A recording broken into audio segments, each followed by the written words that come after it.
హరే కృష్ణ. ఈరోజు మనం భగవద్గీత 11 అధ్యాయం 9 శ్లోకం నుంచి మనం ప్రారంభించాలి. అయితే మనం నిన్న క్లాస్ 5-8 దాకా చూసుకొని తర్వాత మళ్ళీ మనం 9 నుంచి స్టార్ట్ చేస్తాం. నిన్నటి 4 శ్లోకాల యొక్క సారాంశం ఏంటంటే, యాక్ అర్జునుడు వేడుకున్నాడు. ఏ విధంగా తాను ఈ సమస్త విశ్వం తాను ఏ విధంగా వ్యాపించాడు, ఎలా పోషించాడు, అన్నిటిని ఏదైనా ఆ రూపం ఏదైనా ఉంటే తను చూపించమని జెప్పేసి తను వేడుకున్నాడనమాట.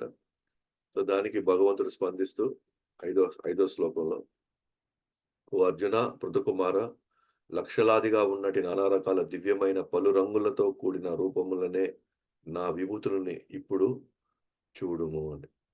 సో, విభూతులు చాలా ఉన్నాయి. నానా రకాలుగున్నాయి. దివ్యంగా ఉన్నాయి. పలు రంగుల్లో ఉన్నాయి అవన్నీ గూడా. అవన్నీ గూడా ఇప్పుడు నువ్వు చూడు. చూసేదానికి నీకొక అవకాశం ఉంది అని చెప్పాడన్నమాట. ఎందుకంటే విభూతులు చెప్పినప్పుడు ఆయన కొన్ని వరకే చెప్పాడు. ఈ ప్రముఖమైనవి మాత్రమే చెప్పాడు. ఇప్పుడు నువ్వు ఏమేం కావాలనుకుంటున్నావు, ఏమేం నువ్వు చూడాలనుకుంటున్నావో నువ్వు మొత్తం గూడా ఈ రూపంలోనే నువ్వు చూడొచ్చు. నా విభూతులన్నీ నువ్వు చూడొచ్చని చెప్తున్నానన్నమాట.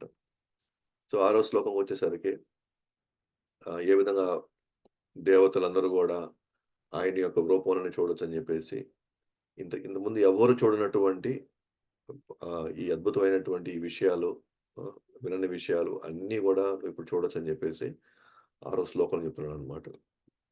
ఇక్కడ ఆదిత్యులు, వసువులు, అశ్విని కుమారులు, వీళ్ళందరి గురించి ఇక్కడ చెప్పబడిందనమాట. అలాగే ఏడో శ్లోకంకొచ్చేసరికి, సో, నువ్వు చూడగోరేదంతా నా నా ఈ దేహంలోనే నువ్వు తక్షణమే చూడు. ఇప్పుడు నీవు చూడగోరే దేనినైనా, భవిష్యత్తులో నువ్వు చూడాలనుకునే దేనినైనా ఈ విశ్వరూపం నీకు చూపుతుంది. కదలలేనివి, కదలనివి సమస్తము పూర్తిగా ఇక్కడ ఒక చోటనే నీకున్నాయి. సో, ఇప్పటి వరకు నువ్వు ఈవెన్ నీ ఊహలు గూడా ఉండకపోయుండొచ్చు. కొన్ని చూడాలని జెప్పేసి. బట్ అవి గూడా నేను నీకు చూపిస్తాను. భవిష్యత్తులో నువ్వేవైతే చూడాలనుకుంటున్నావో అది గూడా నువ్వు ఇప్పుడు చూసేయవచ్చు అని చెప్పి. కాకపోతే ఇక్కడ స్పెషాలిటీ అంటే ఒక్క చోటే ఉండి మనం చూడొచ్చనమాట. మామూలుగా మనం విశ్వం చూడాలంటే మనం ఆ ప్రదేశాలకెళ్ళాలి. ఆ ప్రదేశాలకెళ్ళి మనం వాటిని చూడాలి. కానీ ఇక్కడ కృష్ణుడి యొక్క అనుగ్రహంతో అర్జునుడికి తాను ఉన్నటువంటి చోటు దగ్గర నుంచి ఆ రథం మీద తాను నిలబడి ఉన్న చోటు, అక్కడి నుంచే ఆ విశ్వం మొత్తాన్ని చూసేదానికి అతనికి అవకాశం వచ్చిందనమాట. అది కూడా కృష్ణుడి యొక్క అనుగ్రహం వల్ల. అలాగే 8వ శ్లోకంకొచ్చేసరికి ఆహ్, కానీ ప్రస్తుతానికి నీకున్నటువంటి ఏ కళ్ళైతే ఉన్నాయో, ఆ కళ్ళు సరిపోవన్నమాట ఈ రూపాన్ని చూడ్డానికి అని. అంటే వాస్తవానికి అర్జునుడికి ఉన్నటువంటి ఇప్పుడు ప్రస్తుతానికి ఏం కళ్ళున్నాయంటే, ఆయనకున్న కళ్ళు చాలా దివ్యమైన కళ్ళు ఆల్రెడీ ఆయన దగ్గర ఉన్నాయి ప్రస్తుతానికి. ఎందుకంటే కృష్ణుడిని ఆయన ఆహ్, ఆహ్, ఆ సుందరమైనటువంటి నీలమేఘ శ్యాముడి యొక్క రూపాన్ని చూడగలుగుతున్నాడు. అంటే అది ఒకటి చెప్పాలంటే హై హై అంటే భగవాన్ స్థితిలో ఉన్నటువంటి భగవంతుడిని. అదే బ్రహ్మన్, పరమాత్మ, భగవాన్. భగవాన్ స్థితిలో ఉన్నటువంటి యాక్చువల్‌గా భగవంతుడి యొక్క రూపం. అది చూడాలి అంటే యాక్చువల్‌గా భౌతిక కళ్ళు చూడలేవు. కాబట్టి ఆయనకి ఆధ్యాత్మిక కళ్ళున్నాయి కాబట్టి అతను చూడగలుగుతున్నాడు. అయితే విశ్వరూపం చూడడానికి మాత్రం ఆ యోగ ఐశ్వర్యం చూడడానికి మాత్రం ప్రత్యేకమైన కళ్ళు గావాలి. కాబట్టి ఆ ప్రత్యేకమైన కళ్ళు ఇస్తాడు. కాబట్టి ఇక్కడ దివ్యమైన కళ్ళు అనేది దివ్యమైన కళ్ళు అంటే వాస్తవం చెప్పుకోవాల్సిందంటే ఆయన యొక్క త్రిభంగ లలితము సుందరమైనటువంటి శ్యామసుందర రూపం చూసేదానికి కావాల్సింది దివ్యమైన కళ్ళు గావాలి. అంటే ఆధ్యాత్మిక కళ్ళు గావాలి. కానీ విశ్వరూపం చూడడానికి మాత్రం భౌతిక కళ్ళు సరిపోవు. కానీ భౌతిక కళ్ళు కంటే గూడా మెరుగైనవి గావాలి. కానీ దివ్యమైనటువంటి ఆధ్యాత్మిక రూపం చూడడానికంటే తక్కువ స్థాయిలో గావాలి. అంటే మధ్య రకం కళ్ళనమాట. ఒక ప్రత్యేకమైనటువంటి కళ్ళవి. విశ్వరూపం చూడడానికి మాత్రమే ఆ కళ్ళు గావాలి. నేను గూడా మనం భాషలో జూసాము. అర్జునుడు కేవలం చూడాలి అనుకున్నాడు కాబట్టి, జస్ట్ చూడాలి, వీక్షించాలనుకున్నాడు కాబట్టే, జస్ట్ కళ్ళు వరకు మార్చి ఆయనకి ఆ విశ్వరూపం చూపించాడు. కానీ మనసు మారనివ్వలేదు. ఎందుకంటే మనసు గాని మారనిచ్చుంటే, విరాట్ రూపం చూడడానికి మనసు గాని మారనిచ్చుంటే, ఆయన యొక్క సంబంధం విరాట్ రూపం మీదకెళ్ళిపోయి ఉంటుంది. విరాట్ రూపంతో శాశ్వతంగా ఆ రూపాన్ని చూసేలాగా త తన తన యొక్క ఆహ్, తన యొక్క భవిష్యత్తు అలా ఉండేదనమాట. ఓకే. కానీ మనసు మారలేదు. మనసంతా గూడా శ్యామ్ సుందర్ రూపం మీద ఉండింది గాబట్టే, మీరు చూస్తారు భవిష్యత్తులో ఈ రూపం నాకొద్దు. నేను భరించలేకపోతున్నాను. దయచేసి యథార్థంగా యథార్థమైనటువంటి నీ శ్యామ్ సుందర్ రూపానికి నువ్వు వచ్చేసేయి అన్నట్టుగా నెక్స్ట్ తర్వాత అర్జునుడు వేడుకుంటాడు. ఎందుకంటే హృదయం ఇంకా ఆధ్యాత్మికంగా ఆ దివ్యమైనటువంటి సుందర మనోహరమైనటువంటి కృష్ణుడి రూపం మీదే మనసు లగ్నమై ఉంది. సో, తాత్కాలికంగా కళ్ళతో మాత్రమే విశ్వరూపం చూస్తున్నాడు. అది భరించలేకపోతున్నాడనమాట. కాబట్టి ఇక్కడ హృదయం మారలేదు. కానీ కేవలం కళ్ళు, దృష్టి మాత్రం మారిందనమాట. అది. సో, ఆ విధంగా ఆహ్, కృష్ణుడు ఇప్పుడు నేను నీకు దివ్యమైన కళ్ళిస్తాను అడిగాడు. ఎందుకంటే అర్జునుడే అడిగాడనమాట. ఆ కళ్ళు నాకు అర్హత గాని ఉంటే దయచేసి నాకు ఆ రూపాన్ని చూపించమని జెప్పేసి.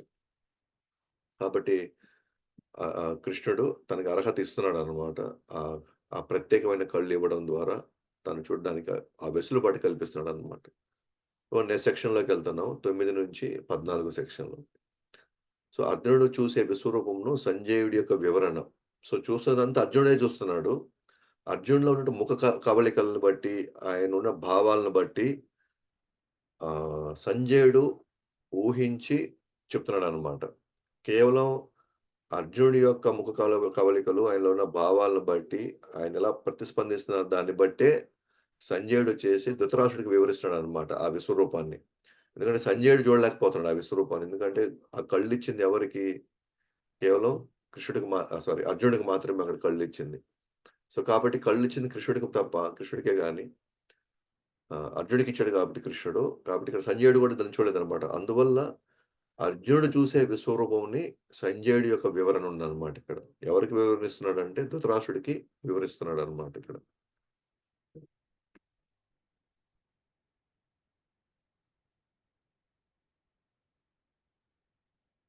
కాబట్టి 9వ శ్లోకానికొచ్చాము ఇప్పుడు. సంజయ ఉవాచ ఏవముక్త్వా తతో రాజన్ మహాయోగేశ్వరో హరిః దర్శయామ దర్శయామాన పార్థాయ పరమం రూపమైశ్వరం. సో, భావంలోకెళ్తే సంజయుడు పలికాడు, "ఓ రాజా! మహాయోగేశుడైన భగవానుడు ఆ విధంగా పలికి తన విశ్వరూపంను అర్జునుడికి ప్రదర్శించాడు." హ్మ్. సో, కృష్ణుడు చెప్పాల్సిందో చెప్పాడు. ఇప్పుడు ఆ విశ్వరూపాన్ని ఫస్ట్ అంటే కళ్ళు గూడా ఆయనకి అందజేశాడు కళ్ళు. ఆ దివ్యమైన కళ్ళు లేదా ఆ ప్రత్యేకమైన కళ్ళు విశ్వరూపం చూడడానికి అది గూడా ఆయనకి సమర్పించాడు. సో, సమర్పించిన వెంటనే ఇప్పుడు ఆయన యొక్క విశ్వరూపాన్ని అర్జునుడికి చూపించడం ప్రారంభించాడనమాట. సో, భాష్యంలోకెళ్తే ఆ విధంగా పలికిన కృష్ణుడు అర్జునుడికి విశ్వరూపం చూపించాడు. రాబోయే శ్లోకాలు అర్జునుడు వర్ణించిన విషయాలను సంజయుడు ధృతరాష్ట్రుడికి వివరించసాగెను. సో, అర్జునుడి యొక్క భావాలను బట్టి ఆయన యొక్క ముఖ కవళికలను బట్టి దాన్ని దాన్ని వర్ణిస్తూ సంజయుడొచ్చి ధృతరాష్ట్రుడికి వివరిస్తున్నాడనమాట. ఎందుకనంటే ఇక్కడ అర్జునుడికి మాత్రమే అవకాశం వచ్చింది చూడడానికి. ఓకే. ఒక విధంగా చెప్పాలంటే ఇప్పుడు మనం 9 నుంచి ఇంచుమించుగా మనం రాబోయే 10 శ్లోకాలు విశ్వరూపాన్ని చూపిస్తున్నాడనమాట. విశ్వరూపం. విశ్వరూపం అంటే ఒకే స్థలంలో ఆయన వివిధ దేవతల్ని గాని, లేపోతే వివిధమైనటువంటి ఇంకా విభూతుల్ని ఆయన జస్ట్ ప్రదర్శిస్తున్నాడనమాట. ప్రదర్శిస్తున్నాడు. అక్కడ యాక్టివిటీ ఏం జరగడం లేదు. అక్కడ కార్యమేం జరగడం లే అక్కడ. అయితే తర్వాత రాబోయే 10 శ్లోకాల్లో 19 నుంచి తర్వాత రాబోయే 10 శ్లోకాల్లో తన కాలరూపాన్ని చూపిస్తున్నాడనమాట. కాలరూపం అంటే చాలా భయంకరంగా ఉంటదనమాట అది. ఆ భయంకరం ఎలా ఉంటదంటే ఆహ్, ము ఆయన వదనం అంటే ఆయన నోటి నుంచి ఏదో జ్వాలలొస్తున్నాయన్నమాట. అగ్ని జ్వాలలొస్తున్నాయి. తర్వాత దంతాలు కనిపిస్తున్నాయి. క తర్వాత పెద్ద పెద్ద బాహువులు కనిపిస్తున్నాయి. చూడడానికి చాలా వికృతంగా ఉంది.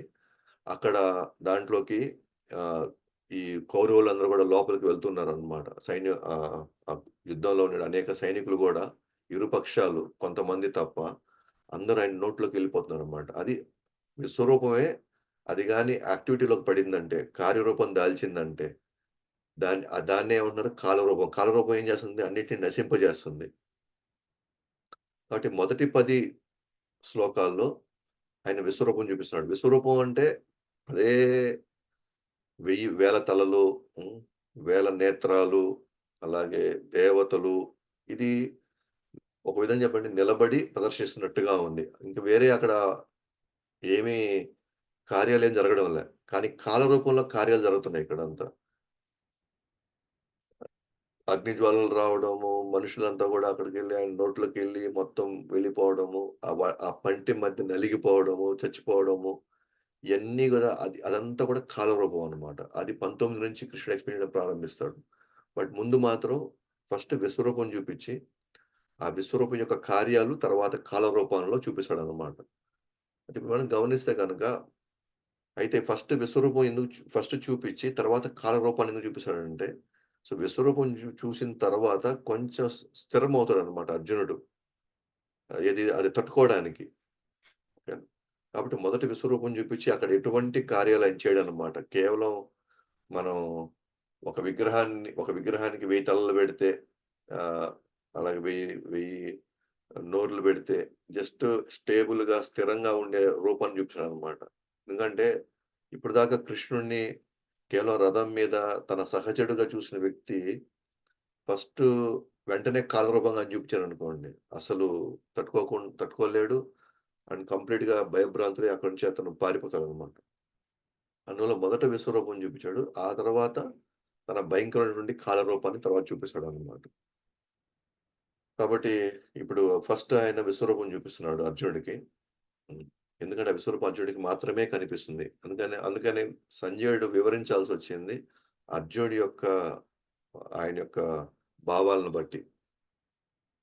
నెక్స్ట్ 10, 11 అనేక వక్త్ర నయనం అనేక అద్భుత దర్శనం అనేకా దివ్యాభరణం దివ్యానేకోద్యయుద్ధం దివ్యమాల్యంబధరం దివ్యగంధానులేపనం సర్వశ్చార్యమయం దేవం అనంతం విశ్వతోముఖం.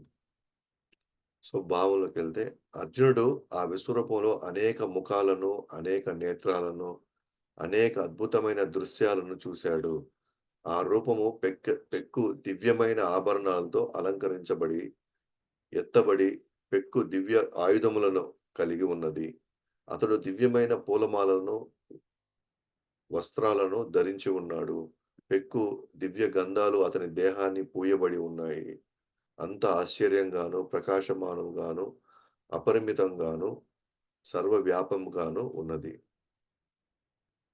సో, అనేక ముఖాలు, అనేక నేత్రాలు అంటే ఎవరికైనా సరే ఇప్పటిదాకా నా పక్కనున్న వ్యక్తి ఎంతో అతని ముఖంలో ఆహ్, ఒక ప్రశాంతత, ముఖం చూడంగానే ఒక అద్భుతమైనటువంటి ఆహ్, సుందరమైనటువంటి ఆహ్, ఆ ముఖాన్ని చూసి ఆయనే 1000 తలలు, 1000 నేత్రాలు ఆ!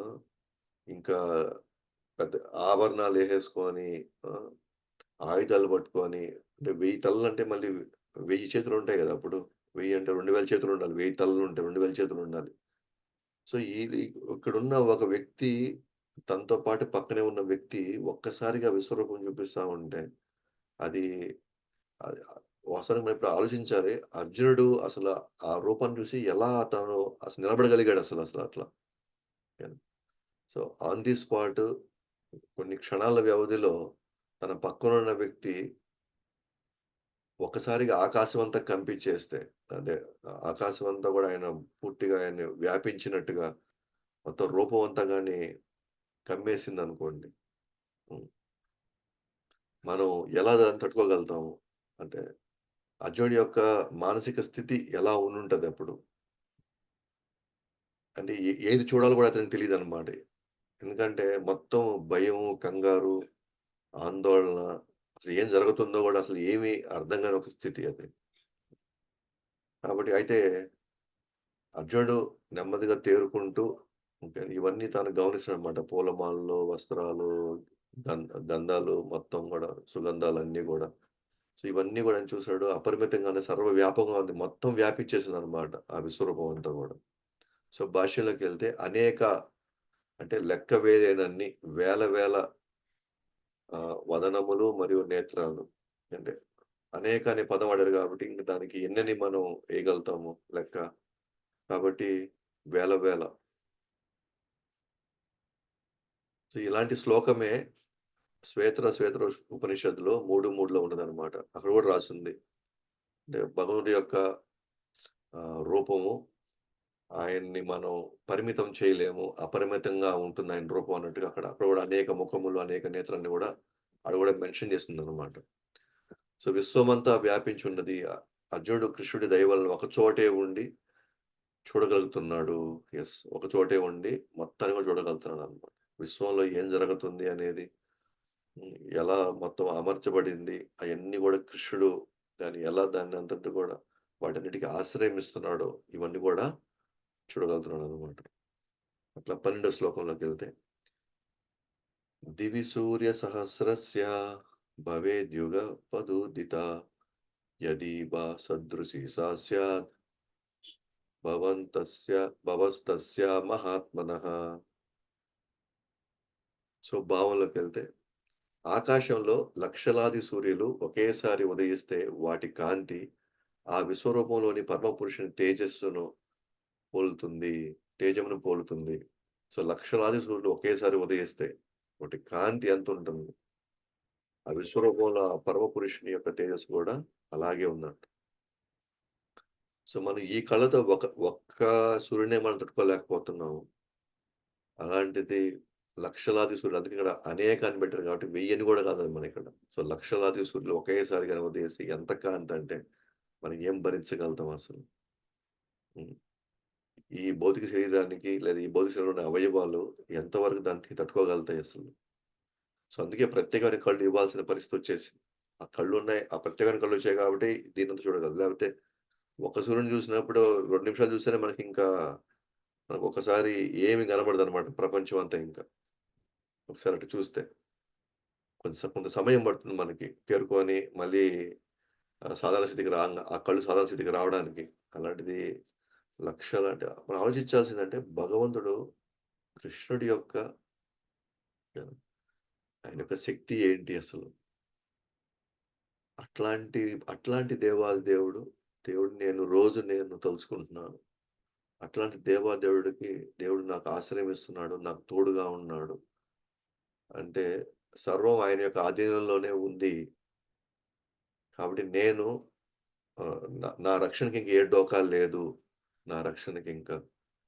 నా జీవితానికి ఇంక ఏ డోకా లేదు. యెస్. ఈయనొక్కడిని నేను తృప్తిపరచగలిగితే, ఈయనొక్కడిని నేను జాగ్రత్తగా సంబంధాన్ని నేను పెంచుకోగలిగితే, ఇంకా సమస్తము ఆయన యొక్క ఆధీనంలో ఉంది కాబట్టి, నాకు ఎప్పుడు ఏం చేయాలో, ఏం కావాలో, ఏది నాకు అవసరమో అన్నీ గూడా ఆయన చూసుకోగలరనే నమ్మకం మనకు కలుగుతూ ఉండాలన్నమాట. ఎప్పుడైతే నేను విశ్వరూపం చూస్తున్నప్పుడల్లా, లేదా మనం డిస్క్రైబ్ చేస్తున్నప్పుడల్లా, విశ్వరూపంలో ఉన్న వాటి గురించి మనం పెద్దగా ఆలోచించాల్సిన అవసరం లేదు.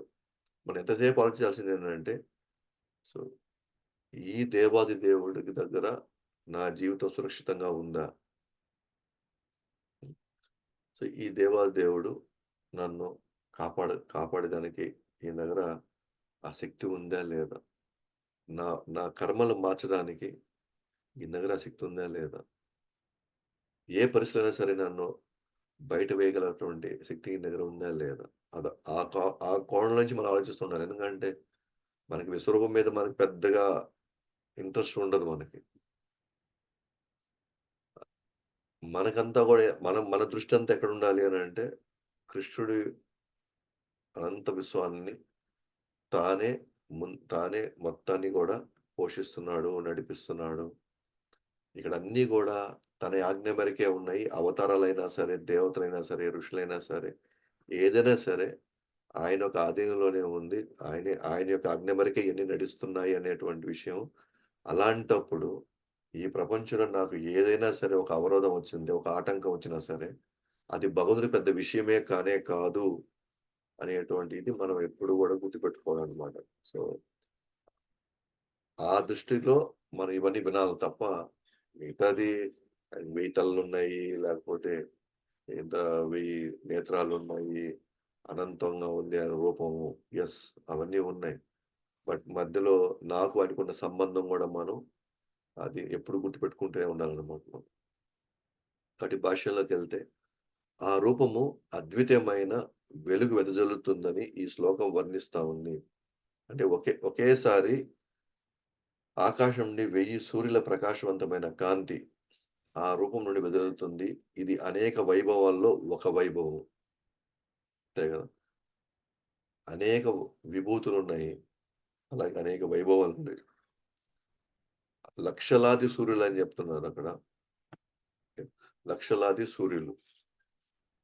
ఆ లక్షలాది సూర్యులు ఇక్కడ భగవంతుడు వెదజల్లుతున్నాడు అంటే, అది ఎంత వైభవం అసలది. ఎవరు అలాంటి ప్రదర్శన ఎవరివ్వగలుగుతారు? ఎవరి వల్ల సాధ్యమవుతుంది ఇదంతా అసలు? అంటే ఇది ఎవరి వల్ల చేయలేరు కాబట్టే, ఎవరు అది ఎవరికీ అది కుదరదు కాబట్టి ఆయనొక వైభవం అని చెప్పొచ్చు మనం అది.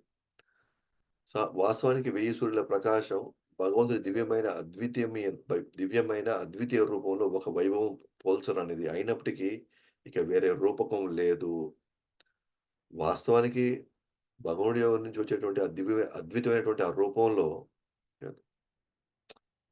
1000 సూర్యుడిని మనం పోల్చడం అనేది ఇంక వేరే అవకాశం లేదు మనకి. ఇంక వేరే దానితో మనం పోల్చలేము ఇంకా. ఆ తేజస్ యాక్చువల్లీ చెప్పాలంటే వేల, లక్షల, కోటి సూర్యులు గూడా అసలు ఏమాత్రం అసలు పోల్చకూడదు మనం.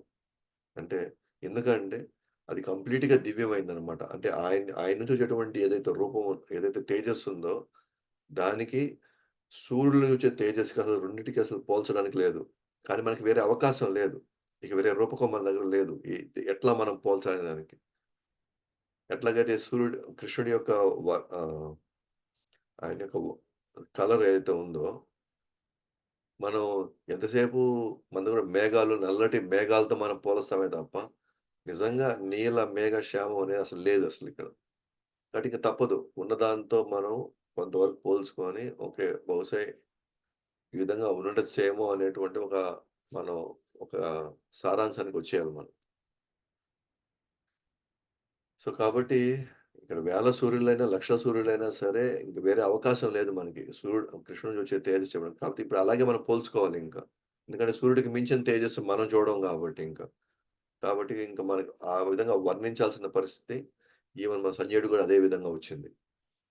అంటే తొమ్మిదవ శ్లోకంకి ఈ శ్లోకం కొనసాగింపు లాంటిదే. తొమ్మిదో శ్లోకంలో ఏం జెప్పారు? ఎన్నో మనం చూస్తే ఇక్కడ మనం చూసాం. మహాయోగేశ్వరుడైన భగవంతుడు ఈ విధంగా పలికి తన విశ్వరూపం యొక్క కొనసాగింపే ఇదంతా. విశ్వరూపంలో ఏమేం జరుగుతున్నాయి ఇవన్నీ గూడా. ఏమేం కనబడుతున్నాయి. ఓకే. అర్జునుడు ఏమేమి అనుభవిస్తున్నాడు అక్కడంతా దాన్ని చూస్తూ అనేదే అంతా మనకుందన్నమాట ఇక్కడ. ఇప్పుడు మనం 13వ శ్లోకానికి వెళ్తాం. తదైకస్తం జగత్కృత్స్నం ప్రవిభక్తమనేకతా అపశ్యద్దేవదేవస్య శరీరే పాండవస్తదా. ఆ సమయంలో అర్జునుడు పలు వేలాదిగా బడినప్పటికిని ఒకే చోట నెలకొని ఉన్నట్టి విశ్వరూప అనంతమైన రూపాలను భగవంతుని విశ్వరూపంలో చూడగలిగాడు.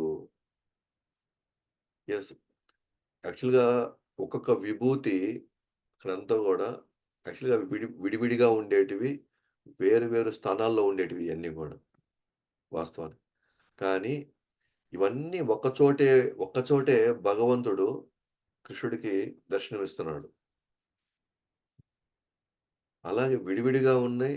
అండ్ ఒక్కొక్క విభూతి అనంతంగా ఉన్నాయి ఇవన్నీ గూడా. లెక్క కట్టలేనన్ని ఉన్నాయన్నమాట.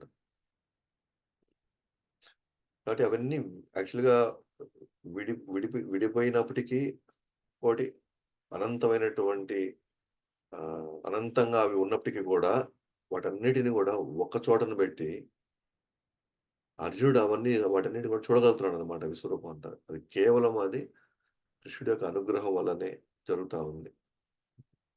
సో, కాబట్టి ఆహ్, వైభవాలన్నీ గూడా ఒక చోటే ఉన్నట్టుగా, విభూతులన్నీ గూడా ఒక దగ్గరే ప్రదర్శిస్తున్నట్టుగా, తన రూపంలో ఒకే చోట ఉండి కృష్ణుడు, అర్జునుడు చూస్తున్నాడన్నమాట దాన్ని. భాష్యంలోకెళ్తే యుద్ధ క్షేత్రంలో 1000 తలల దివ్యమైన కృష్ణుడి రూపంలో అనేక విభాగాలు కలిగిన విశ్వంలో అర్జునుడు చూడగలుగుతున్నాడు. యాక్చువల్‌గా అనేక విభాగాలున్నాయి. సపోజ్ ఒక బ్రహ్మాండంలో 14 లోకాలున్నాయి. ఆ 14 లోకాలు వాటి మధ్య దూరం గాని, హ్మ్. అవి ఉండేటువంటి స్థానాలు గాని, మామూలుగా అయితే మనం చూడలేము. ఇది ఒక విభాగం. విశ్వంలో అదొక విభాగం. ఇది ఒక బ్రహ్మాండంలో అదొక విభాగం. అట్లాగా విశ్వంలో అనేక బ్రహ్మాండాలున్నాయి. అనేక బ్రహ్మాండాలు మనం చూడాలి అనంటే, మనం గట్టిగా మాట్లాడితే ఒక ఊరు దాటం, లేదా ఒక ఒక దేశం దాటం అంతే. అలాంటిది బ్రహ్మాండాలన్నీ ఒక చోట చూడగలుగుతున్నాడంటే అర్జునుడు, ఓకే. అది నిజంగా ఒక సాధారణమైనటువంటి బద్ధజీవుడు లేదా ఒక ముక్త జీవుడైనా సరే, కృష్ణుడి అనుగ్రహం లేకపోతే ఒక్క చోటే అవన్నీ చూడలేడు. అది అవకాశం లేదనమాట. కానీ కృష్ణుడు ఏదో ఒక విధంగా అర్జునుడు దాన్నంతా చూసేలాగా కృష్ణుడు ఆహ్, నిజంగా ఒక అనుగ్రహం ఇచ్చాడు. అవకాశం గూడా ఇచ్చాడు. సో, కాబట్టి అర్జునుడు అన్ని విశ్వంలో అనేక విభాగాలు. ఆ విభాగాలన్నిటిని గూడా ఈరోజు అర్జునుడు చూడగలుగుతున్నాడన్నమాట. ఆ విశ్వము భూమి, బంగారం, ఆభరణాలు మొదలగు ఖనిజాలతో నిండి ఉన్నది. యెస్. తత్ర అర్జునుడు విశ్వరూపం దర్శిస్తున్నప్పుడు కృష్ణుడితో రథంపై కూర్చొని ఉన్నాడు. యెస్. యాక్చువల్‌గా అక్కడ కూర్చొనున్నాడు. పక్కనేమో కృష్ణుడిని చూస్తున్నాడు. పక్కనే ఇద్దరు అక్కడే ఉన్నారు. ఎట్ ద సేమ్ టైమ్ విశ్వరూపాన్ని కూడా చూస్తున్నాడు. అయితే ప్రస్తుతానికి దృష్టి మాత్రం రథం మీద ఉన్న కృష్ణుడి మీద లేదు. దృష్టి మాత్రం విశ్వరూపం మీద ఉంది. కానీ అర్జునుడు అక్కడే కృష్ణుడు కూడా అక్కడే ఉన్నాడు. అంటే ఈ దివ్యమైన శరీరం అదేదో పెరిగి పెద్దదయ్యి అదే విశ్వం మొత్తం వ్యాపించినట్టుగా అలాంటి విశ్వరూపం కాదనమాట. అంటే తన ఆ శరీరము, ఆ దివ్య శరీరం ఏదైతే ఉందో, ఆ శరీరం ఎక్స్‌పాండ్ కాలే ఇక్కడ. ఎందుకంటే విశ్వరూపం గూడా ఒక విధంగా తన అంశం లాగానే విశ్వరూపం గూడా. ఆ విశ్వరూపం గూడా తన అంశం లాగా. ఎట్లాగే కృష్ణుడు ఉండి అనేక అవతారాలు ఎట్లా ఉన్నాయో, అలాగే కృష్ణుడు ఉండి అనేక విశ్వరూపాలున్నాయి ఆయనకి. ఇక్కడ శరీరం వచ్చి పొంగి పెద్దదయ్యి, ఓకేనా, మొత్తం విశ్వం మొత్తం వ్యాపించలా. కాబట్టి కృష్ణుడు అక్కడే ఉన్నాడు. అర్జునుడు అక్కడే ఉన్నాడు. కానీ అర్జునుడి యొక్క ఫోకస్ అంతా కంప్లీట్‌గా విశ్వరూపం మీదకెళ్ళిపోయింది. ఇంకా కృష్ణుడిని అక్కడ అసలు గమనంలోకే లేడన్నమాట. ఎప్పుడైనా అంతే కదా! మనకు కూడా ఏదైనా ఒక భయంకరమైనటువంటి ఒక విషయాన్ని మనం చూసినప్పుడు మన దృష్టి ఇంక వేరే దాని మీద పోదు. మనం ఊహించరానటువంటి ఒక సన్నివేశం అక్కడ జరుగుతా ఉంటే, మనం పక్కన కూడా చూడేదానికి మనం చూసే అంటే మన దృష్టి మళ్ళడానికి అవకాశం లేదక్కడ. కాబట్టి దో ఒకే చోటున్నారు. అయినప్పటికి గూడా కృష్ణుడు గూడా అక్కడే ఉన్నాడు. కానీ కంప్లీట్‌గా అర్జునుడి యొక్క దృష్టంతా గూడా విశ్వరూపం మీద ఉందన్నమాట. అంటే యుద్ధ రంగంలో ఇతరులు ఈ రూపంని చూడలేకపోయారు. అర్జునుడికి మాత్రమే అనుగ్రహం దొరికింది. యెస్. మిగిలిన వాళ్ళెవ్వరు గూడా చూడలేకపోతున్నారు. ఎందుకంటే వాళ్ళెవరికి గూడా ఈ దివ్యమైన లేదా ఆ ప్రత్యేకమైన కళ్ళు వాళ్ళకివ్వలేదు గాబట్టి. కానీ వాళ్ళు అర్జున్‌ని జూసి ఎందుకు అర్జునుడు ఇట్లా ప్రవర్తిస్తున్నాడు అనుకుంటారనమాట. అర్జునుడేంటంటే ఆ విశ్వరూపాన్ని జూసి తన తన ముఖ కవళిక, తన భావాలన్నీ చూస్తున్నారు. ఎందుకంటే కృష్ణుడు పక్కనే ఉన్నాడు. అర్జునుడు ఆడే ఉండి ఏదో పైన చూస్తున్నాడు. మొత్తం తిరిగి చూస్తున్నాడు. ఎటు చూసినా తలలు, ఎటు చూసినా ముఖాలు, ఎటు చూసినా నేత్రాలు చూస్తున్నసరికి మిగతా వాళ్ళందరూ గూడా అర్జునుడు ఇలా ప్రవర్తిస్తున్నాడనే భావన మిగతా వాళ్ళున్నారు. వాళ్ళు ఆ విశ్వరూపాన్ని చూడలేకపోతున్నారు. కృష్ణుడు పక్కనే ఉండి ఈయనెందుకు డైరెక్షన్స్ ఇవ్వకుండా పైపైనేదో చూస్తున్నాడేంది? ఆహ్, అతనిలో ఆహ్, ఆ భావాలు అన్నీ వాళ్ళు గమనిస్తున్నారు తప్ప వాళ్ళకి విశ్వరూపం కనపడడంలే వాళ్ళకి. ఈ విశ్వరూపంలో అనేక గ్రహాలను కూడా అర్జునుడు వీక్షించగలిగాడు. గ్రహాలను కూడా చూడగలిగాడు. యెస్. అన్నీ ఒక చోటే చూస్తున్నాడన్నమాట. సో, అదే దాని కొనసాగింపుగా ఇంక మనం 14 శ్లోకంకెళ్తే. తతः స విస్మయావిష్టో రో హర్ష రోమ ధనంజయ ప్రణమ్య శిరసా దేవం కృతాంజలిరభాషత. సో, భావంలోకెళ్తే అప్పుడు అర్జునుడు దిగ్భ్రాంతి చెంది విస్మితుడై రోమాలు నిక్కబొడుచుగా తల వంచి నమస్కరిస్తూ చేతులు జోడించి భగవంతుని ప్రార్థించడము మొదలుపెట్టాడు. చేతులు జోడించి. ఒక విధంగా దిగ్భ్రాంతికి గురయ్యాడు. విస్మితుడైపోయాడు. విస్మయానికి గురయ్యాడు. అంటే ఆశ్చర్యం లేదా అద్భుతం లేదా నిర్ఘాంతపోయాడనమాట. అసలదంతా చూడంగానే. ఇంకా తర్వాత రోమాలు నిక్కబొడుచుకుంటా ఉన్నాయి. తల వంచి ప్రణామాలు చేస్తున్నారు అక్కడే. అది కూడా చేతులు జోడించనమాట. అసలు ప్రార్థన మొదలుపెట్టాడింకా. అయితే ప్రార్థన మొదలుపెట్టే లోపల ఇంకా చాలా చూస్తున్నాడనమాట. తర్వాత కాలవరపు పని కూడా చూస్తాడు. ఆ తర్వాత ప్రార్థనలొస్తాయన్నమాట. అయితే భాషల్లోకెళ్తే చాలా ఇంట్రెస్టింగ్‌గా ఉంటదిది. కృష్ణుడిని గురించి తెలిసిన అర్జునుడు 1000 తలల రూపాన్ని కృష్ణుడిలోనే ఉన్నది అన్న విషయం అర్థం చేసుకోగానే అతడు అద్భుత రసాన్ని అనుభవించాడు. ఇప్పుడు అతడు అద్భుత రసాన్ని అనుభవిస్తున్నాడన్నమాట ఇప్పుడు. ఇంతకుముందు సఖ్యరసంలో ఉన్నవాడు అద్భుత రసం వైపు వచ్చాడిప్పుడు. మొత్తం 12 అంటే ప్రైమరీ 5 ఉన్నాయి గదా! రసాలు. మనకు తెలిసిందే సఖ్యరసం, దాస్యరసం, మాధురరసం, వాత్సల్యరసం, శాంతరసం. అది కాకుండా మిగతా 7 రసాలున్నాయన్నమాట. ఇంకా 7 రసాలు. 7 మిగతా 7 రసాలు వచ్చేసి సెకండరీ అన్నమాట. ప్రైమరీ వచ్చి 5, సెకండరీ వచ్చి 7. అయితే ఇవేంటంటే ఎస్పెషల్‌గా ఎక్స్‌ప్రెషన్స్ మీదనమాట. ఎక్స్‌ప్రెషన్స్ ముఖ్యంగా. అంటే ఒక సంఘటన జరిగినప్పుడు గాని, లేదా ఆ సఖ్య రసంలో వివిధ భావాలనమాట. లేపోతే మాధురి రసంలో వివిధ భావాలు ఇవన్నీ. సో, ఇది ఒక రసం అనమాట. అద్భుత రసం అనేది. మిగతా 7 రసాల్లో అద్భుత రసం అనేది ఒక రసం. ఏదైనా అద్భుతమైనది చూసినప్పుడు, ఆశ్చర్యం కలిగించినప్పుడు మెయిన్‌గా ఈ రసం అనేది వాళ్ళలో వ్యక్తమవుతుంది. సో, ధనంజయ స్థిరంగా ఉన్నప్పటికీ రోమహర్షణం జరిగింది. నిర్ఘాంతపోయి కృష్ణుడికి ప్రణామాలు చేసి, తలని నేలకు తాకుతూ అది చేతులు ముడుచుకొని లేదా చేతులు జోడించి మాట్లాడడం ప్రారంభించాడు. అది అంటే రోమహర్షణం జరుగుతుంది అంటేనే అర్థం చేసుకోవాలా, అది చాలా ఏదో అద్భుతంగా తను ఊహించిన విధంగా ఏదో అక్కడ జరుగుతూ ఉంది. వాస్తవానికి భయంతో కనులు మూసుకోలేదు. గొప్ప విస్మయానికి గురయ్యాడు. అట్లా అని చెప్పి అంతని మరి భయపడలేదు. అట్ ద సేమ్ టైమ్ ఆశ్చర్యానికి గురయ్యాడు. విస్మయానికి గురయ్యాడు. దీన్నేమంటారంటే భగవంతుడి యొక్క భగవంతుడినిక్కడ ఆలంబన అంటారనమాట. ఆలంబన అంటే ఆ రసాన్ని ఉత్పన్నం చేసేటువంటి వస్తువు. ఇక్కడ ఆ వస్తువు ఎవరు? భగవంతుడే. భగవంతుడు భగవంతుడే ఇక్కడ ఆలంబన అనమాట. ఆలంబన అంటే ఏంటి? ఆ రసాన్ని ఉత్పన్నం చేసేటువంటి వస్తువు ఏదైనా ఉందంటే దాన్ని ఆలంబన అంటారు. ఇప్పుడు ఇక్కడ భగవంతుడే ఆలంబన ఇక్కడ. ఎందుకంటే భగవంతుడి యొక్క రూపాన్ని చూసి, ఆ విశ్వరూపాన్ని చూడడం వల్లనే తనకి ఈ అద్భుత రసం అతనిలో ఉత్పన్నమైంది. కాబట్టి ఇక్కడ ఆ వస్తువు ఎవరు? విశ్వరూపం. ఆ విశ్వరూపం ఎక్కడి నుంచొచ్చింది? భగవంతుడి నుంచొచ్చింది. సో, కాబట్టి అక్కడ వస్తువు ఎవరు? ఆ రసాన్ని ఉత్పన్నం చేసే వస్తువు ఏదైతే ఉందంటే, ఆ వస్తువుని ఆలంబన అంటాం. కాబట్టి ఇక్కడ భగవంతుడే ఇక్కడ ఆలంబన అన్నమాట. వాస్తవానికి ఇక్కడ ఈ రసంలో 5 విభాగాలున్నాయి. ఈ అద్భుత రసంలో 5 విభాగాలున్నాయన్నమాట. ఈ 5 భావాలు ఒక్కసారిగా అవి ఉత్పన్నమైతేనే అద్భుత రసం బయటకొస్తది. ఓకే.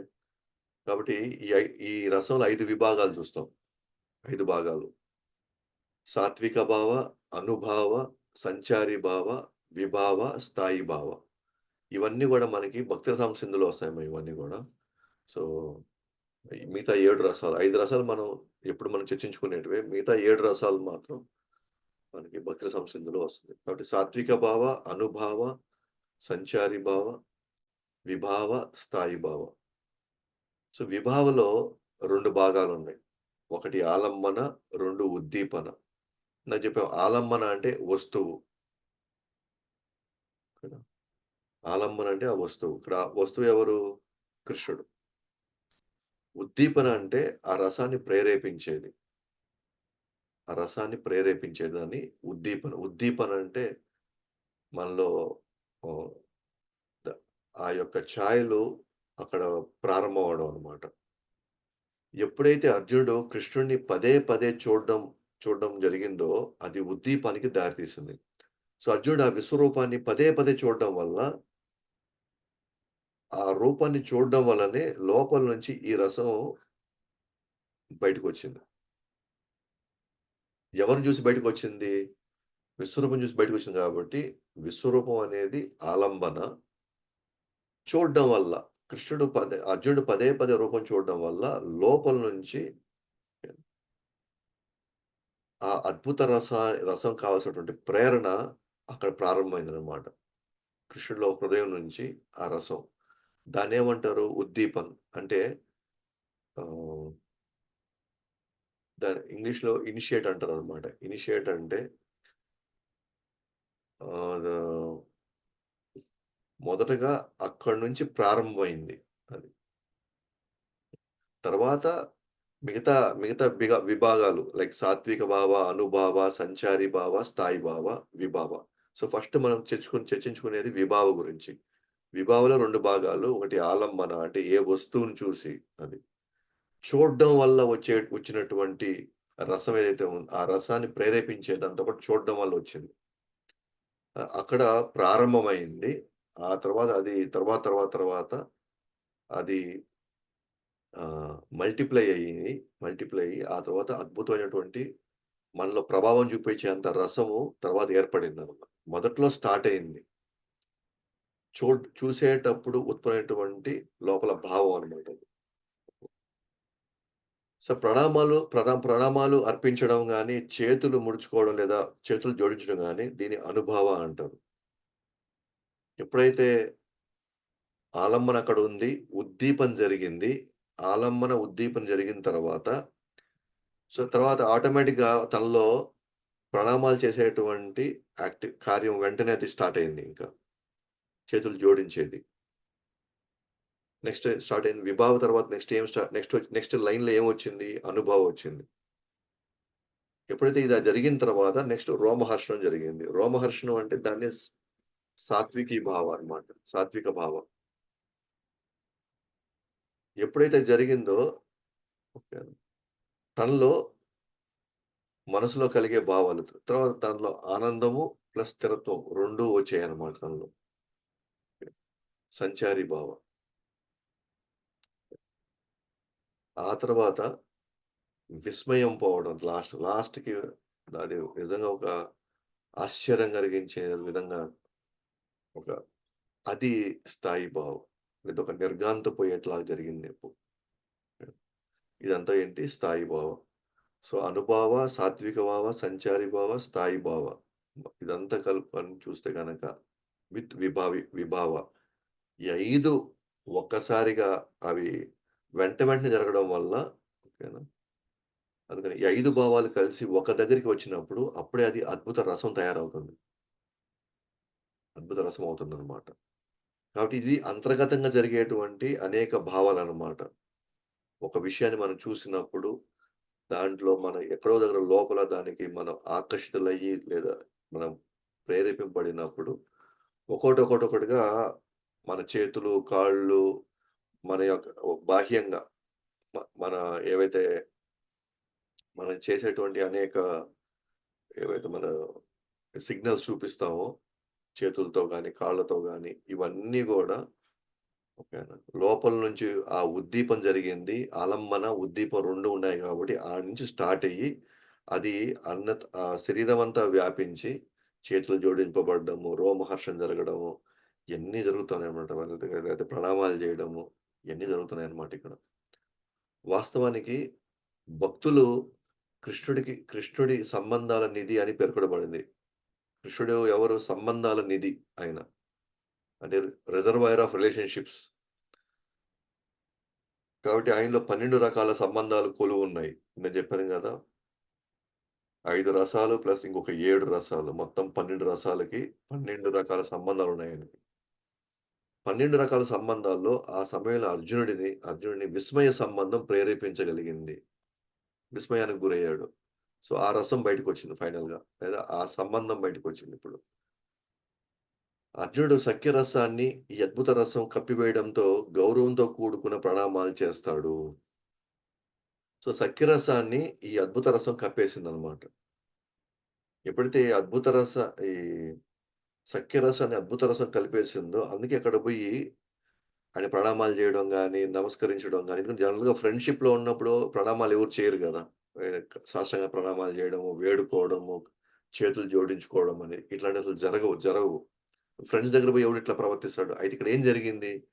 ఆ సఖ్యరసాన్ని విశ్వరూపం వల్ల అది అద్భుత రసం కప్పేయడం వల్ల ఏం జరిగింది? ఆ సఖ్యరసం యొక్క భావాలు కిందకెళ్ళిపోయినాయి. అద్భుత రసం యొక్క భావాలు బయటికి రావడంతో ఆటోమేటిక్‌గా ఇప్పుడు ఆయన ప్రణామాలు జేయడం ఇవన్నీ జేస్తున్నాడనమాట. అందువల్ల మనం చూస్తే దో మిగతా 7 రసాలు సెకండరీ అయినప్పటికి కూడా అది మొదటి రకం కాకపోయినా ఇది రెండో రకం అయినప్పటికి కూడా అయితే అక్కడున్న పరిస్థితులు మొదటి రసాన్ని గూడా డామినేట్ జేసేదానికి అవకాశం ఉంది. ఎందుకంటే ఐశ్వర్యం ఒక్కోసారి మాధుర్యాన్ని గూడా ఈ విధంగా కప్పేయవచ్చు.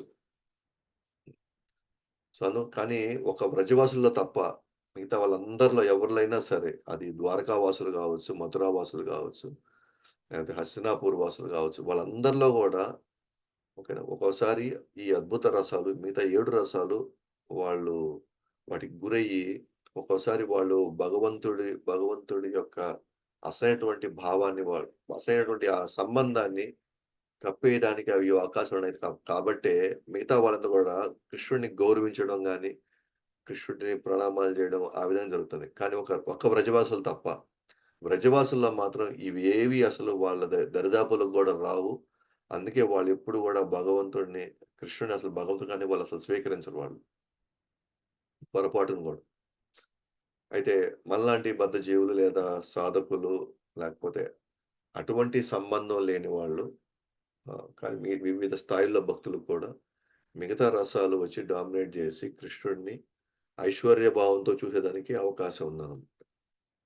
సో, కాబట్టి ఇక్కడ ఆ ప్రణామాలు జేయడం, అదే అన్నీ గూడా మనం చూస్తే హ్మ్. ఈ అద్భుత రసం వల్లే ఇయన్నీ జరిగినాయి. లేకపోతే ఇలాంటి ప్రవర్తన అర్జునుడిలో అసలు రాదు మామూలుగా. ఇప్పుడు 15వ శ్లోకంలోకెళ్తాం. అర్జున ఉవాచ పశ్యామి దేవదేవ్ పశ్యామి దేవంస్తవ దేవదేహే సర్వంస్తదా భూతవిశేషసంజ్ఞాన్ బ్రహ్మాణమీశం కమలస్తనస్థం రుషాంశ సర్వానురగాంశ దివ్యాన్. సో, భావంలోకెళ్తే అర్జునుడు పలికాడు, కృష్ణ సకల దేవతలు, నానా రకాల ఇతర జీవులు నీ దేహములోనే సమకూడినట్లు నేను చూస్తున్నాను. కమలములో కూర్చున్నట్టి బ్రహ్మను, అది శివుడు, సమస్త ఋషులను, దివ్య సర్పములను నేను చూస్తున్నాను. సో, అనేక జీవులు, దేవతలు చూస్తున్నాడిక్కడ. సో, విశ్వంలో ప్రతీదీ గూడా అర్జునుడు చూస్తున్నాడనమాట. నేను చెప్పాను గదా! అన్నీ ఒక దగ్గర ఉన్నట్టుగా వివిధ విభాగాలు కైలాసం జూస్తున్నాడు, సత్యలోకాన్ని జూస్తున్నాడు, ఇతర దేవతలను జూస్తున్నాడు, వాళ్ళ లోకాలను జూస్తున్నాడు. అందుకే ఇక్కడ గర్భదక్షాయి విష్ణు వాసుకి సర్పముల్లో వాసుకిని జూస్తున్నాడు. ఆ! అలాగే 14 లోకాలను జూస్తున్నాడు. పద్మంపై ఆసీనుడైనటువంటి బ్రహ్మను చూడగలుగుతున్నాడు. సో, విశ్వం యొక్క ఆరంభం మరియు అంతం రథంపై ఒకచోటే ఉండి అర్జునుడు కృష్ణుడి యొక్క అనుగ్రహం వలన చూడగలుగుతున్నాడు. ఈ విశ్వం యొక్క ఆరంభము ప్లస్ అంతం మొత్తం చూడగలుగుతున్నాడన్నమాట. మన దృష్టితో ఒక ప్రాంతంలో ఒక కిలోమీటర్ దాకా కూడా మనం చూడలేమన్నమాట. ఈయనేందంటే విశ్వం యొక్క ఆది ఏంటి? అంతం ఏంటి? మొత్తం చూడగలమా అది కూడా ఒక చోట ఉండేసి. సో, అది మన 15 ఇప్పుడు 16 శ్లోకం వెళ్తాం. అనేక బహూదవక్త్ర నేత్రం పశ్యామి త్వం సర్వతోనంతరూపం నాంతం న మధ్యం న పునస్తవాదం పశ్యామి విశ్వేశ్వర విశ్వరూప. సో, భావంలోకెళ్తే ఓ విశ్వేశ్వర విశ్వరూప హద్దు లేకుండా సర్వత్రా వ్యాపించినట్టి అనేక హస్తములు, ఉదరములు, నోళ్లను, నేత్రాలను నీ దేహంలో నేను చూస్తున్నాను. నీలో అంతము గాని, మధ్యము గాని, ఆది గాని నేను చూడలేకపోతున్నాను. విశ్వం యొక్క ఆది అంతం చూడగలుగుతున్నాడు గానీ, కృష్ణుడి విశ్వరూపం యొక్క ఆది అంతం చూడలేకపోతున్నాడు. ఎందుకంటే అది సమస్తం వ్యాపించేసుంది. సో, ఆయనలో విశ్వాలన్నీ గూడా చూడగలుగుతున్నాడు. ఆ విశ్వాలు ఎక్కడి నుంచొచ్చాయి? ఆ విశ్వాలు నాశనం ఎక్కడ జరుగుతున్నాయి? ఎలా జరుగుతున్నాయి? సో, విశ్వం యొక్క ఆది, అంతం చూడగలుగుతున్నాడు. కానీ విశ్వరూపం యొక్క ఆది, అంతం మాత్రం చూడలేకపోతున్నాడు. కాబట్టి ఒక్క చోటనే ఉండి మొత్తం వ్యాపించిన అన్నీ చూస్తున్నాడనమాట అర్జునుడిక్కడ. సో, భాష్యంలోకెళ్తే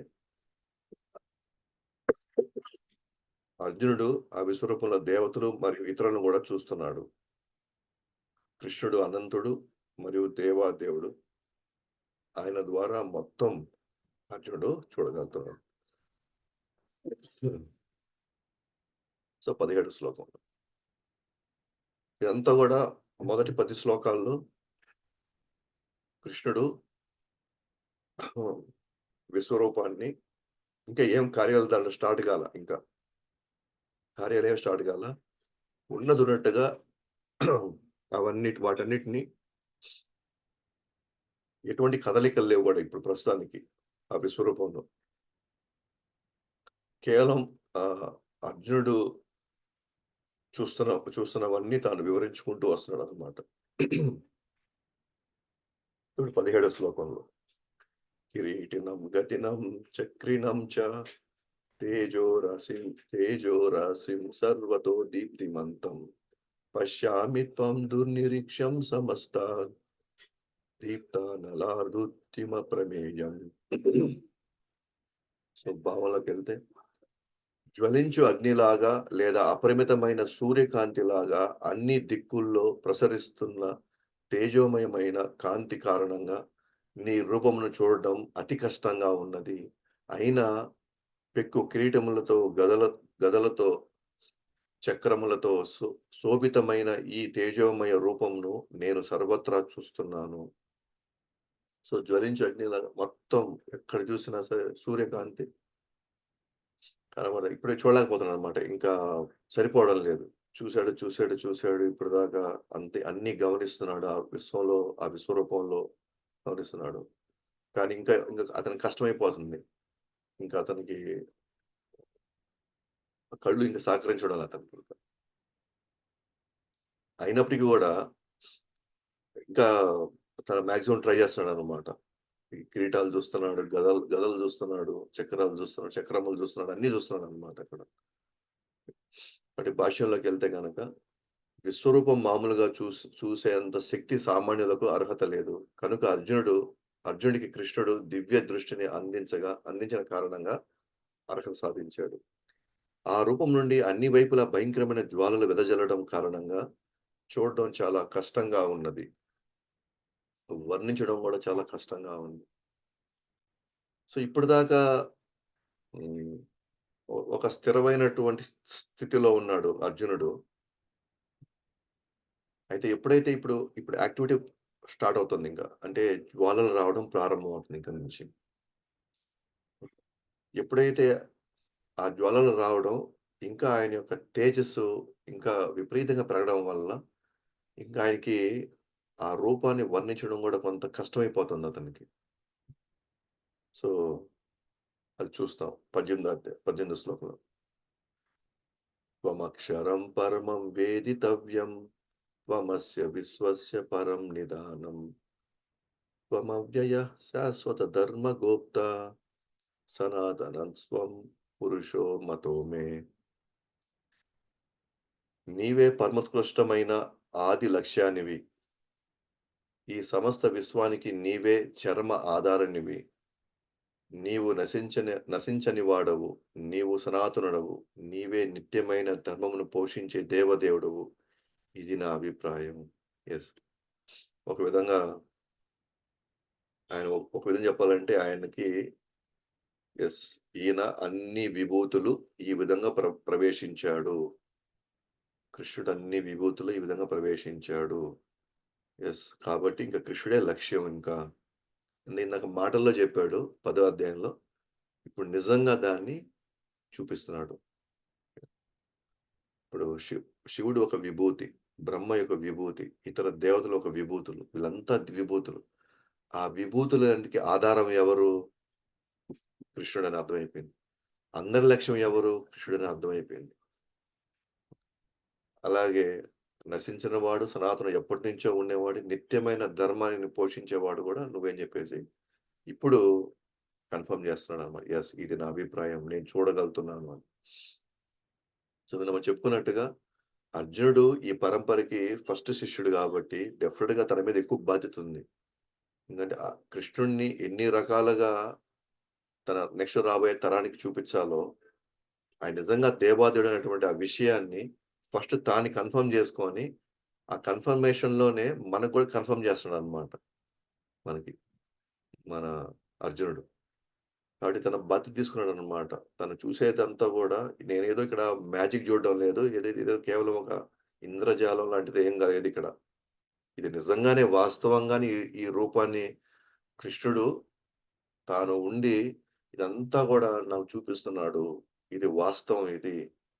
కాబట్టి ఈయన శాశ్వతమైనటువంటి వ్యక్తి ఇక్కడ. ఈయనలో అన్నీ కనబడుతున్నాయి. సమస్తం ఆయనే పోషిస్తున్నట్టుగా నాకు నాకిక్కడ నా కళ్ళతో నేను చూస్తున్నానిక్కడ అని మనకి చెప్పడానికి ప్రయత్నిస్తున్నాడనమాట అర్జునుడు. సో, భాష్యంలోకెళ్తే మీ ఊహకు అందని శక్తిని చూసిన తర్వాత నేను సంపూర్ణంగా నమ్ముతున్నాను. ఈ శ్లోకం యొక్క సారాంశం. యెస్. ఊహకు అందని శక్తిని ఇప్పుడు చూసిన తర్వాత అర్జునుడు అంటున్నాడు. నేను సంపూర్ణంగా నమ్ముతున్నాను. వేదాల్లో భగవంతుని పరమ అక్షరంగా వర్ణించబడింది. అంటే ఐశ్వర్యపూర్ణుడిగా వర్ణించబడింది. పరబ్రహ్మ జ్ఞానమే అత్యున్నత జ్ఞానంగా తెలపబడింది. ముండకోపనిషత్తు 1:1, 5లో. యెస్. అంతిమంగా ఎవరు తెలుసుకోవాలా? అంతిమంగా అత్యుత్తమైన జ్ఞానం ఏంటంటే పరబ్రహ్మం యొక్క జ్ఞానం. ఆ పరబ్రహ్మన్ ఎవరు? కృష్ణుడు. సో, కృష్ణుడిని తెలుసుకోవడమే అత్యున్నతమైన జ్ఞానం అని ముండకోపనిషత్తులో చెప్పబడింది. ఆయనే పరమ అక్షరంగా చెప్పబడిందనమాట వేదాల్లో. ఆయనే పరమ అక్షరం, పరబ్రహ్మం. కాబట్టి నీవే ఆశ్రయము, నాశనము లేని వాడివి, ధర్మ సంస్థాపకుడు గూడా నువ్వే. సో, ఎప్పుడెప్పుడల్లా ధర్మం నశిస్తుందో నువ్వొచ్చి కాపాడేవాడివి గూడా నువ్వే. ఆయనే కారణం, ఇంద్రియాలకు అధిపతి, ఆయనకు ఆయనకు యజమాని గాని సృష్టికర్త ఉండడు. సో, కృష్ణుడికి ఆయనకెవరు ఇంక యజమాని ఎవరు? ఇంకెవరు సృష్టికర్త లేడు. సో, కృష్ణుడే యజమాని, కృష్ణుడే సృష్టికర్త. ఆయనకెవరు ఇంక లేరు అనే విషయము శ్వేతరోపనిషత్తులో 6:9 చెప్పబడిందనమాట. ఆయన అన్నిటికి కారణము, ఇంద్రియాలకు అధిపతి, ప్లస్ ఆయనకెవరు మాత్రం ఇంకెవరు అధిపతి లేరు. అంటే యజమాని ఎవరు లేరు. ఇంకా సృష్టికర్త ఎవరు లేరనమాట. సో, ఆ విషయాన్ని ఇక్కడ మనకి చెప్తున్నారనమాట. సో, కాబట్టి ఈ విధంగా మనం చూస్తే గనక 9వ శ్లోకం నుంచి 18వ శ్లోకం దాకా ఇంచుమించు 10 శ్లోకాల్లో సో, అర్జునుడు తాను చూస్తున్నటువంటి విషయాలన్నీ గూడా మనకి సంజయుడి ద్వారా మనకి ఆ వివరణ జరుగుతా ఉంది. ఎందుకంటే సంజయుడు ధృతరాష్ట్రుడికి చెప్తున్నాడు కాబట్టి. సో, ఇప్పటిదాకా కేవలం ఒక రూపాన్ని స్థిరంగా ఉన్నటువంటి విశ్వరూపాన్ని చూస్తున్నాం ఇప్పటిదాకా. సో, నెక్స్ట్ క్లాస్‌లో 19 నుంచి గాని చూస్తే ఆహ్, ఆ విశ్వరూపంలో ఎటువంటి విషయాలు జరుగుతున్నాయక్కడ, ఎటువంటి కదలికలున్నాయక్కడ, ఏమేం కార్యాలు జరుగుతున్నాయక్కడ అంతా గూడా, దాన్ని చూసి అర్జునుడి యొక్క భావాలు ఎలా మారుతున్నాయో గూడా మనం చూడొచ్చు. ఎందుకంటే నెక్స్ట్ రాబోయేది మాత్రం కాలరూపం అన్నమాట. సో, కాలరూపం ఎందుకొచ్చింది కాలరూపం అంటే చూపిస్తున్నాడన్నమాట అర్జునుడికి. ఏంటది? యెస్. నేను సమస్తాన్ని నాశనం చేసేటువంటి శక్తిమంతమైన వాడిని అని చెప్తున్నాడన్నమాట. నా ముందు ఏది నిలబడలేదు. నా నుంచి ఎవరు తప్పించుకోలేరు. అంతా నా వ్యూహం ప్రకారంగానే ఇదంతా జరుగుతా ఉంది అని కృష్ణుడు చెప్పడానికి ప్రయత్నిస్తాడన్నమాట. ఎందుకంటే అర్జునుడికి సందేహం ఉంది. ఏంటి? నిజంగా మేము గెల నిజంగా మాకంత శక్తుందా? మేము కౌరవులతో ముఖ్యంగా భీష్ముడు, ద్రోణుడు లేదా కర్ణులు లాంటి వాళ్ళని నిజంగా మేము ఓడించగలమా? ఆహ్, అని వాళ్ళ విజయం పట్ల వాళ్ళకే సందేహం ఉంది. అది ఆల్రెడీ వాళ్ళు రెండో అధ్యాయంలో వాళ్ళు చెప్పారు. సో, అంటే వాళ్ళకి మాకది నిజంగా అంత శక్తి ఉందా? మా వల్ల అవుతుందా? మేము చేయగలమా? కాబట్టి ఎందుకులే యుద్ధము అనవసరంగా అనేటువంటి భావనలో అర్జునుడున్నాడనమాట. సో, దానికి కాలరూపంతో సమాధానం చెప్పాడనమాట. ఏమని? నేను సమస్తాన్ని నాశనం చేయగలుగుతాను. నన్ను నా నుంచి ఎవరు తప్పించుకోలేరు. నేను మొత్తాన్ని మృంగేసేవాడిని. సమస్తాన్ని నేను మింగివేయగలను. అంటే కృష్ణుడు ఒక విధంగా కృష్ణుడు అర్జునుడికి భరోసా ఇస్తున్నాడన్నమాట. నేను నీ పక్కనున్నాను. నేను నీకు ఆదేశించాను. నువ్వు చేయగలిగింది నువ్వు చెయ్యి. మిగిలినదంతా కూడా నేను చూడగలుగుతా. మిగిలినది నేను ముగిస్తాను. అది నా బాధ్యత అన్నట్టుగా మనకి కృష్ణుడు అర్జునుడికి తన భయం పోగొట్టి ఇంకా కొంచెం విశ్వాసం కల్పించి, "నాకు నువ్వు జస్ట్ నేను చెప్పిన ఆదేశాన్ని నువ్వు ఫాలో అవ్వు. మిగిలినదంతా గూడా నేను చూసుకుంటాను" అనేటువంటి విషయం తెలిపేలాగా నెక్స్ట్ మనకి 19 నుంచి రాబోయే శ్లోకాలుంటాయన్నమాట. అది నెక్స్ట్ సెక్షన్‌లో చూద్దాం. శ్రీల ప్రభుపాద్ की जय, अनंत कोटि वैष्णव वृंद की जय, भगवत वाणी श्रीमद् भगवत गीता की जय, जय गौर प्रेमानंदे हरि हरि बोल।